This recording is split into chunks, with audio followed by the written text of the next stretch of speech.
Welcome back to World Crisis Radio. Webster Tarpley in Washington, D.C. Let me just correct, I got this wrong. It was not Governor Abercrombie who said that there was no birth certificate for Obama, but an unnamed informant of Corsi, and this was part of Corsi's interview with Alex Jones on his radio program. Keep up with Tarpley.net, Tarpley.net. You can get all the books there. Obama, the Postmodern Coup. You need that one. You need... obviously, the larger picture is in Barack H. Obama, the Unauthorized Biography. That's got the entire story and raises this interesting question of postmodern fascism and what this looks like. And you've also got the latest article on U.S.-Pakistan war danger. The U.S. and Pakistan near open war. The Chinese ultimatum warns Washington not to attack. That is up on Tarpley.net. You've also got from this week a number of media appearances, Alex Jones Show, the Corbett Report. Take a look. Some of those are in the media interviews section. Some of those are on the front page.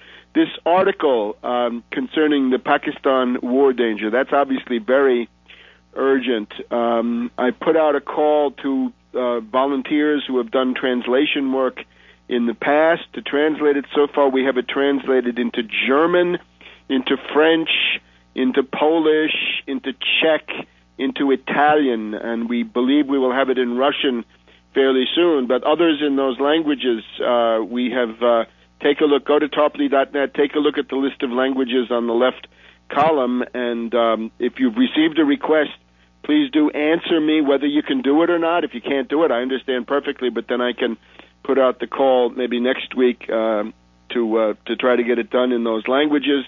But we are committed to putting this out in the principal languages of the world so that it can spread even further. So keep in touch with me on that. We want to spread the word of the fact of this Chinese ultimatum, right? The Chinese ultimatum to the U.S., any attack on Pakistan will be treated as an attack on China.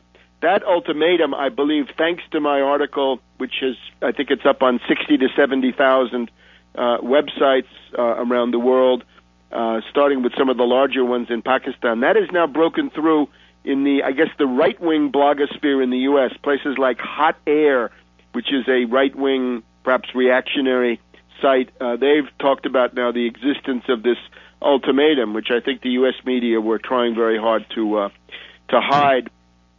So back to the euro. What do we do about this? Greece, Portugal, Ireland, Spain, Italy, Belgium, in bankruptcy, under attack, whatever it is, and creeping into Germany, right? And not that anybody thinks that Germany escapes this. They do not.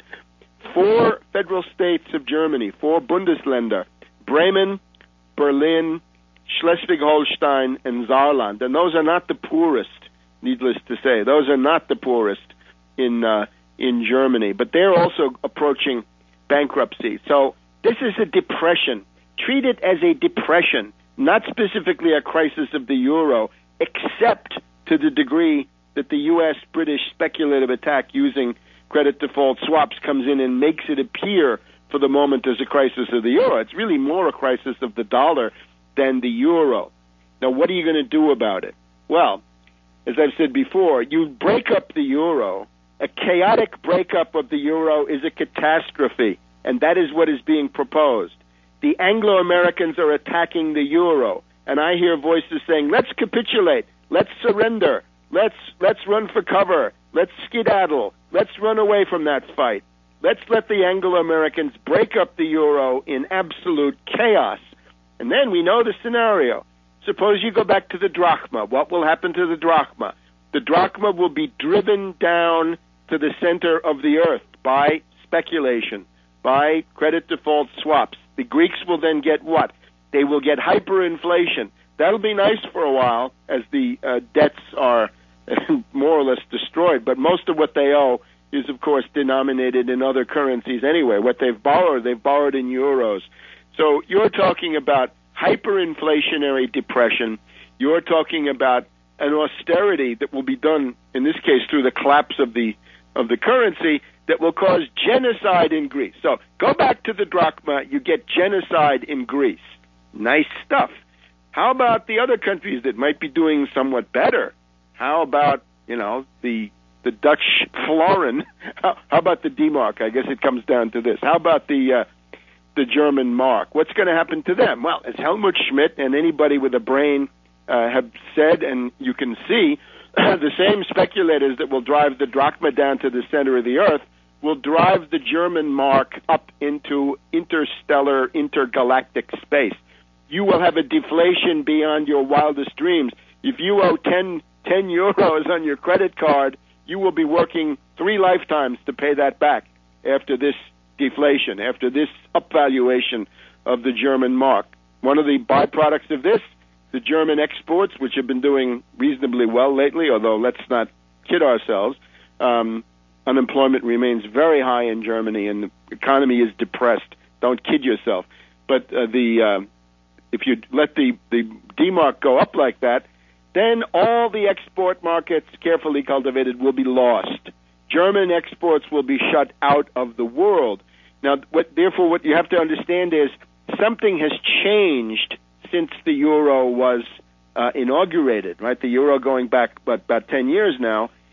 Since the euro came on the scene, we have this little matter of a world economic depression, a breakdown crisis of the entire world economic system, a catastrophic collapse, and a breakdown of essentially the world economy as a whole, because it's as a whole. It's not a regional phenomenon at all. It invests the dollar or disinvests the dollar, as well as Europe, as well as Japan, and then it rolls on to other places.